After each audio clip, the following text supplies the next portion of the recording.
Hey, what's up, guys? Danny Durden with Paint Life, Durden Painting and Pressure Washing.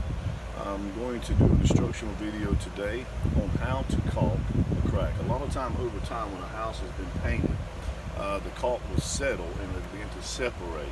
So I'm going to teach you today how to caulk this crack, and then we're going to get it prepared for painting. The first thing you got to do is you got to have your handy dandy caulking gun and your tube of caulk. I bought this caulk. It's 4,000 caulk. You know our 4,000. This comes from Sherwin-Williams Paint Store. You just go to your local paint store, pick you up some caulk. Okay, here's the very first thing you want to do. You're going to cut your tube of caulk, and you're going to have a slant on it. Don't cut your hole too big, okay? And you're going to come up here and you're going to lay it on the crack like this, and pull it down. Put a good amount like this. You want to get as much as you can in that crack. Now go up under the bottom too. A lot of guys always forget to do the bottom. Okay, and then you're going to take your finger. Make sure you got a wet rag with you.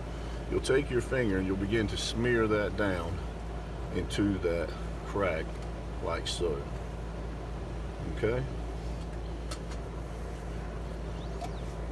Wipe out excess off on your rag, and then you come back with your rag. A lot of times you can smear it without a rag, but you want to get all of these little grooves and build up off of it, okay? And just wipe it out. Don't wipe too hard because you do not want to wipe your caulking out of the crack, okay? And then see, this is ready to be painted now, okay? And you're going to go around the whole house, any cracks that you see, and you're going to do this around the whole house, and this is how you caulk a crack. Hope this helps you out. We'll see you next time.